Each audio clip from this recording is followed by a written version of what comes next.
Sebelumnya marilah kita ucapkan salam panganjali.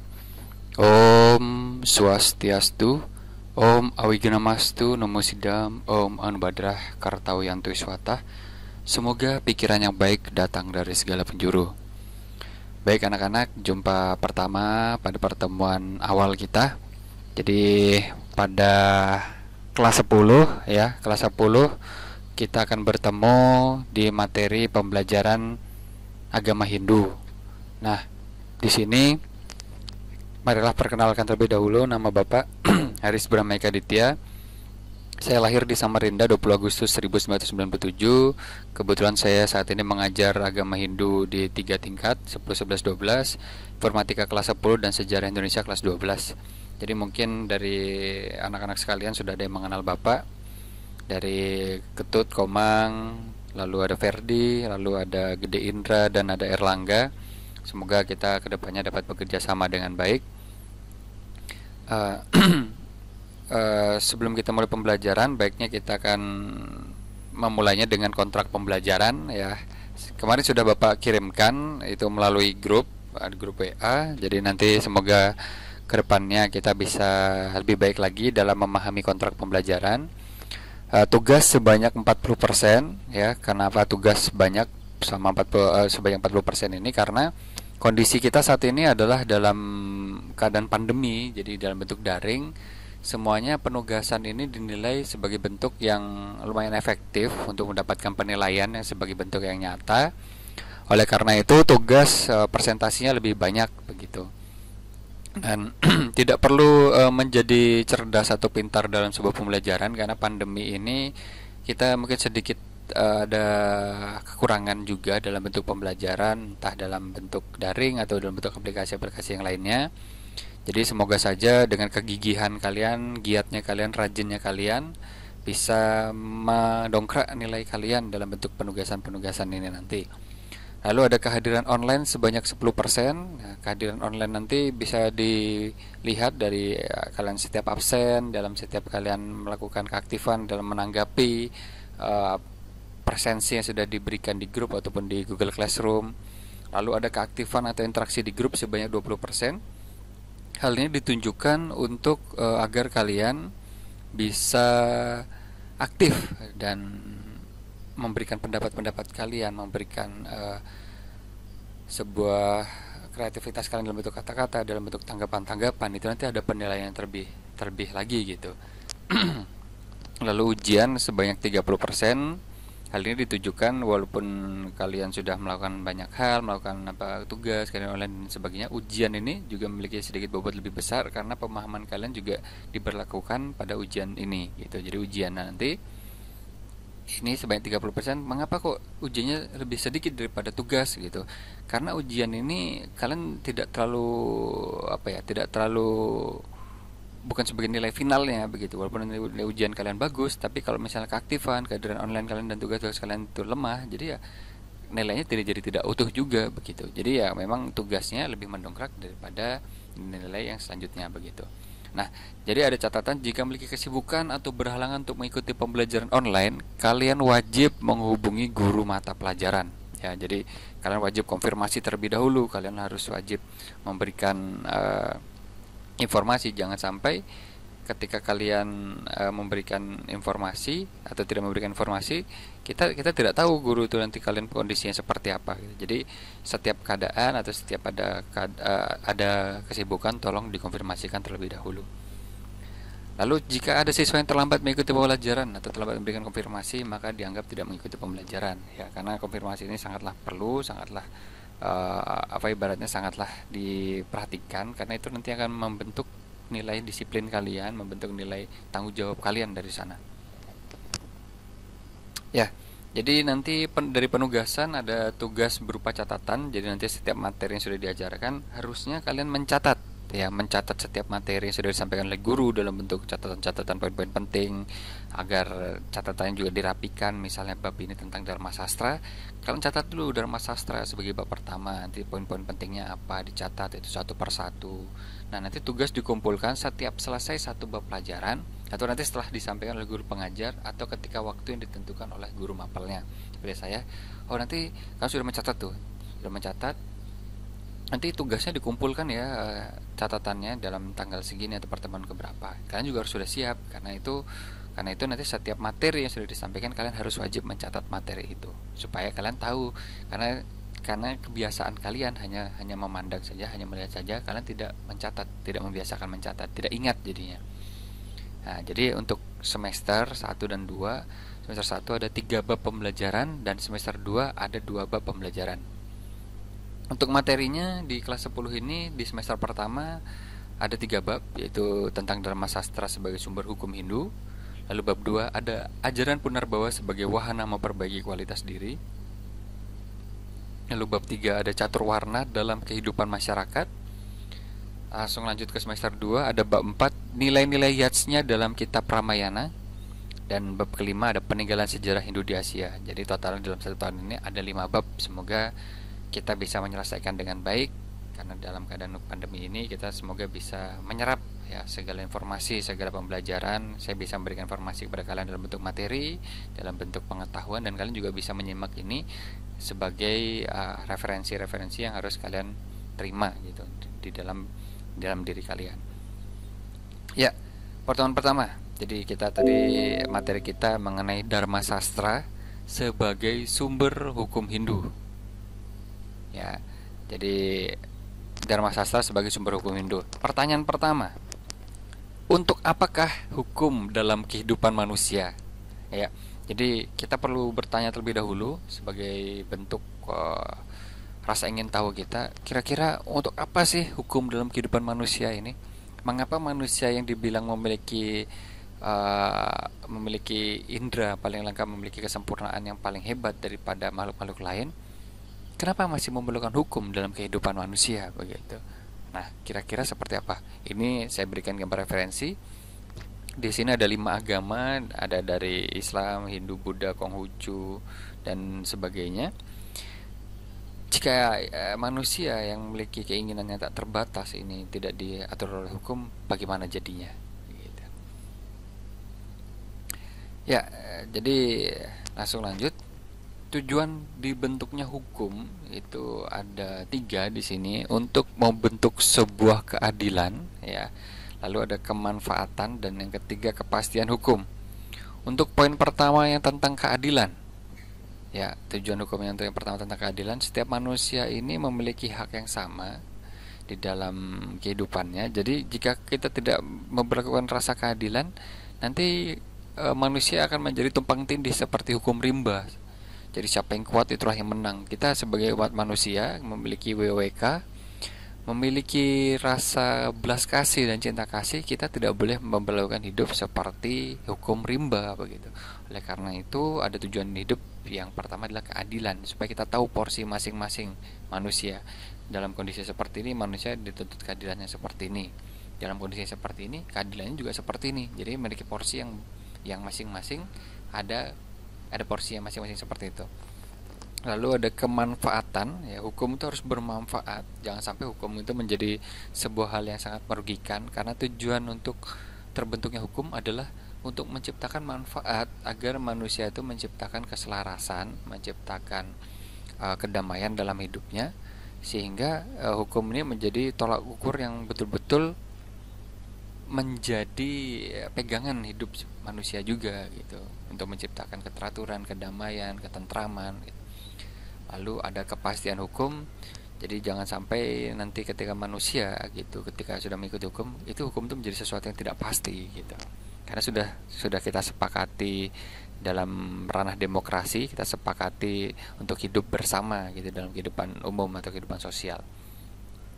Lalu fungsi hukum di sini ada alat sosial kontrol gitu, ada alat perekayasa sosial dan sebagai simbol gitu.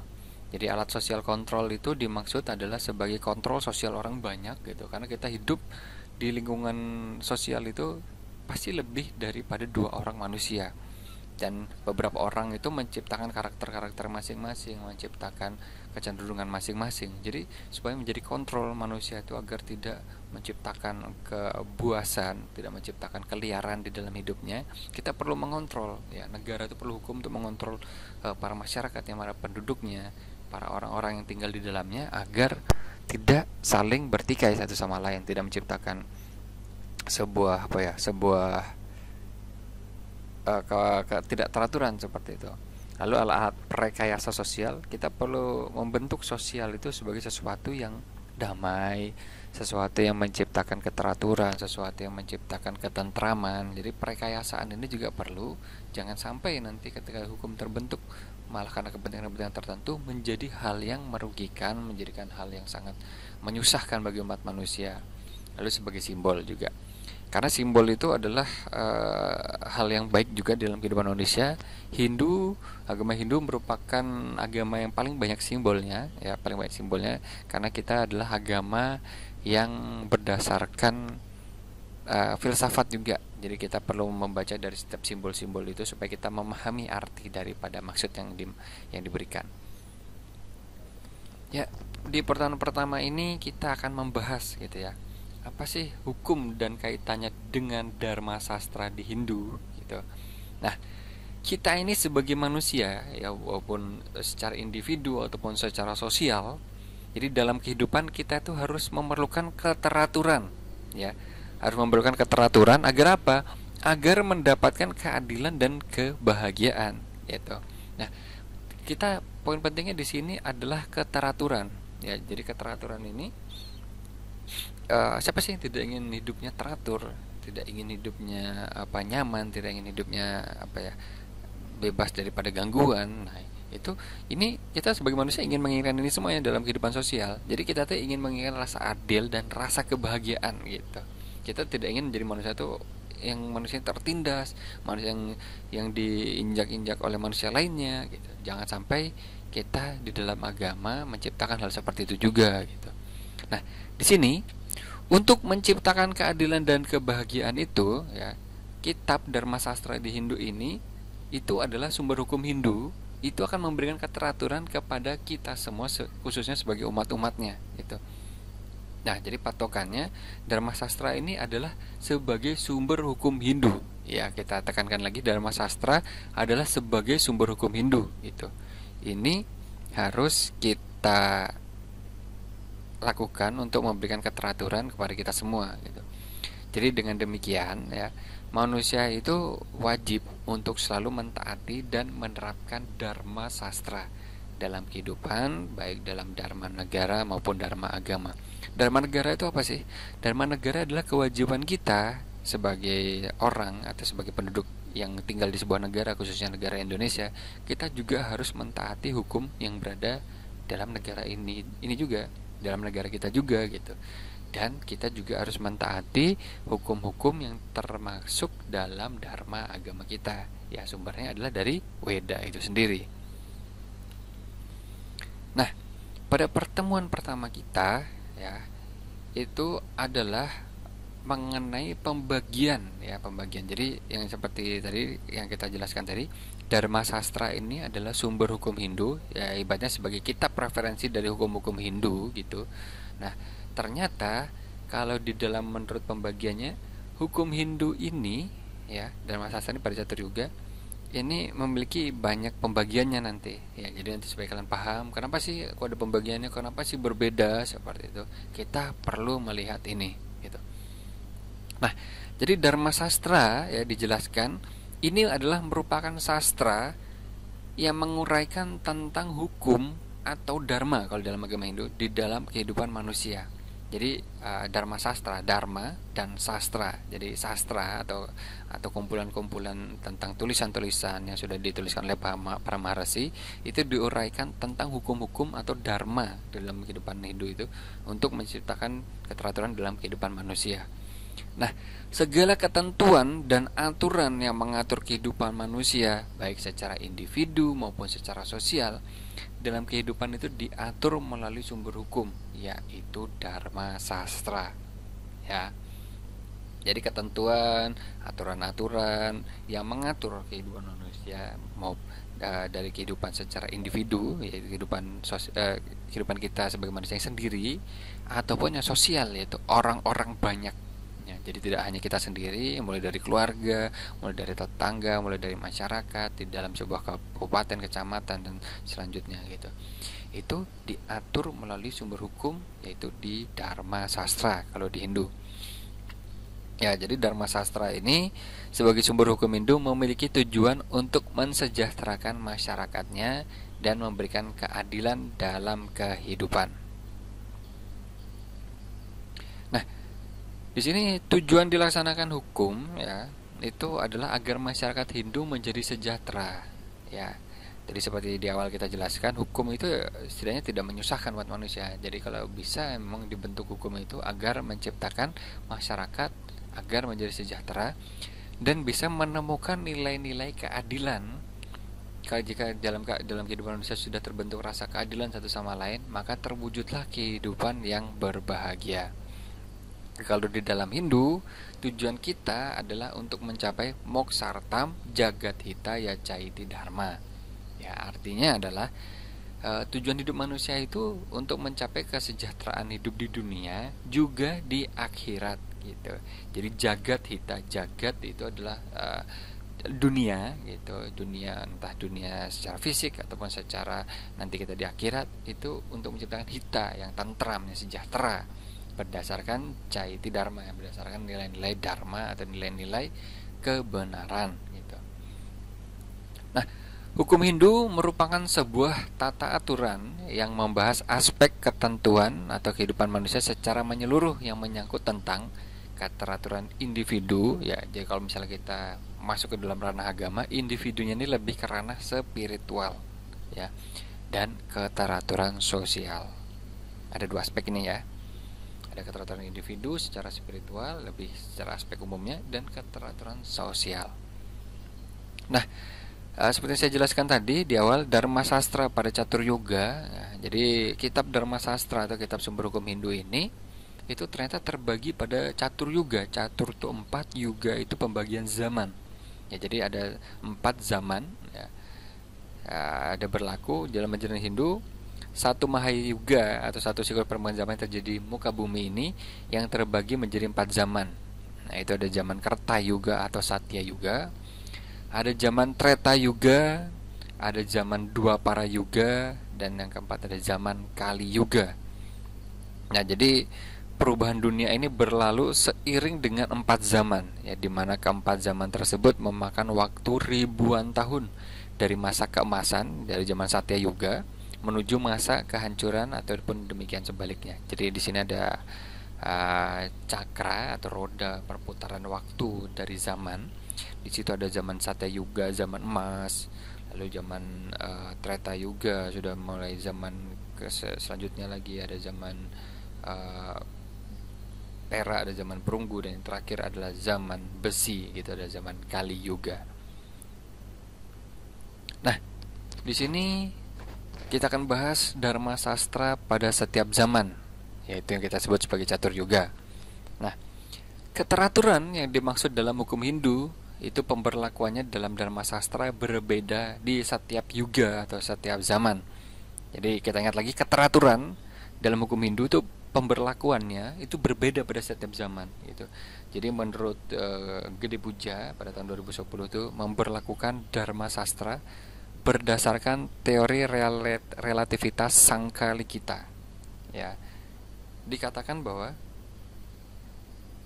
di sini ada 4 kitab Dharma Sastra berdasarkan pembagian zaman. Ada Dharma Sastra dari tokoh yang dinamakan Manu, yaitu Manawa Dharma Sastra untuk zaman Kerta Yuga atau Satya Yuga. Lalu selanjutnya ada Dharma Sastranya Gautama untuk zaman Treta Yuga. Jadi tokohnya yang membawakan Dharma Sastranya adalah Gautama. Lalu yang ketiga adalah Dharma Sastranya Sangkalikita untuk zaman Dwapara. Dan yang terakhir adalah Dharma Sastranya Parasara untuk zaman Kali Yuga. Nah, yang pertama ada Dharma Sastranya Manu, atau yang biasa disebut dengan Manawa Dharma Sastra untuk zaman Kerta Yuga atau Satya Yuga. Nah, kita lihat lagi, pada zaman Kerta Yuga atau zaman Satya Yuga ini tidak ada manusia yang berbuat adharma maupun dalam pikiran. Jadi semua masyarakatnya disiplin dalam berpikir, semuanya berkata dengan baik, berperilaku dengan baik dan suci. Jadi semuanya berdasarkan ranah-ranah kesucian dalam dharma. Tidak ada manusia yang berpikir sejengkal setitik apapun untuk berpikir adharma. Semuanya dalam kondisi yang bersih dan suci. Nah, masa Kerta Yuga atau Satya Yuga ini ditandai oleh corak kehidupan secara khusus, yaitu orang-orang di saat itu yaitu biasa dengan melakukan tapa atau pengangkat diri, yoga dan samadhi. Nah, ini dijelaskan juga oleh tokoh bernama Gade Puja dalam bukunya yang menjelaskan tentang menama Dharma Sastra. Masa Kerta Yuga atau Satya Yuga ini berlangsung selama 1.460.000 tahun manusia. Jadi itu jarak waktunya berlakunya Satya Yuga itu 1.460 tahun ribu manusia. Ya, jadi 1.460.000 tahun manusia. Ini sungguh sangat lama ya. Lalu ada Dharma Sastranya Gautama untuk zaman Treta Yuga. Nah, Treta Yuga ini merupakan zaman kerohanian. Ya, jadi zaman ini zaman-zaman rohani sangat jelas tampak dari cara pandang masyarakatnya tentang kebenaran mulai berubah karena pikirannya sudah mulai terpengaruh oleh sifat yang kurang baik gitu. Nah, cara kehidupannya secara khusus yaitu ini mengedepankan dari jenana atau ilmu pengetahuan. Jadi persembahan jenana atau pengetahuan ini diberlakukan sebagai jalan persembahan dan bentuk penghormatan pada masa Treta Yuga ini. Karena orang-orang yang pandai dan terpelajar akan dihargai dan dihormati pada zaman Treta Yuga. Lalu ada Dharma Sastranya Sangkalikita untuk zaman Dwapara Yuga. Pada masa Dwapara Yuga ini, manusia itu sudah mulai memiliki dua sifat. Ya, di sini ada analoginya. Jadi ada apa ya, kayak karikaturnya. Di sini ada orang yang ditarik oleh pengaruh baik dan pengaruh yang buruk gitu.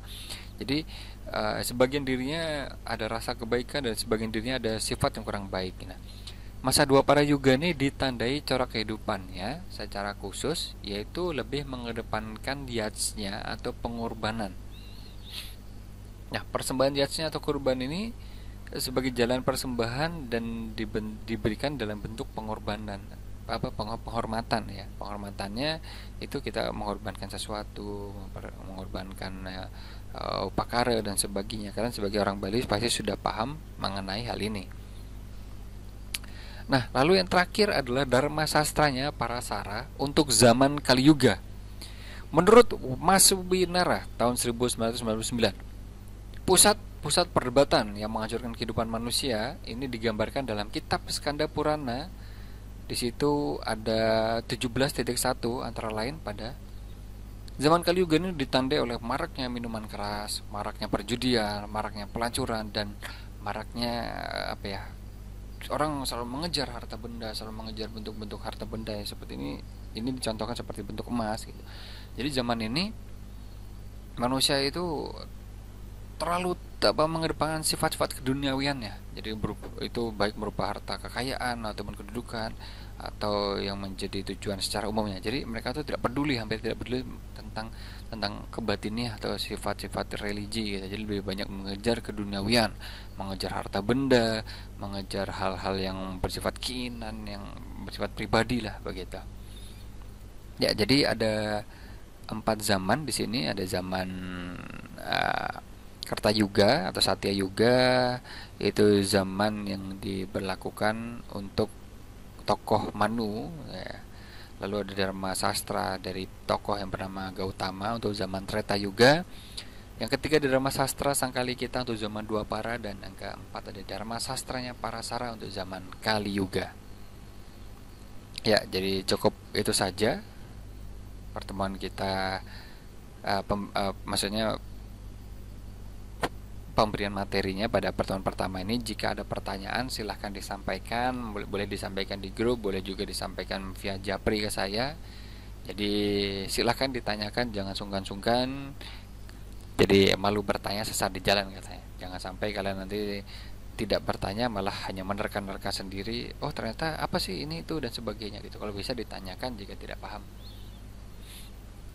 Ya, jadi kalau misalnya sudah cukup di sini ada tugas atau ada pertanyaan untuk kalian, silahkan dikerjakan di buku tugas. Nanti silahkan dikirim sesuai dengan petunjuk yang telah diberikan. Jadi pertanyaannya pada materi hari ini adalah kalian uraikan, tuliskan ciri-ciri kehidupan manusia sesuai dengan Dharma Sastra yang berlaku di setiap yuga. Ya, itu nanti kalian uraikan Dharma Sastra Manu itu ciri-ciri kehidupannya seperti apa, Dharma Sastra Gautama ciri-cirinya seperti apa di setiap yuga. Nah, lalu jelaskan pandangan kalian dan berikan contoh sikap mental positif pada setiap yuga atau setiap zaman tersebut.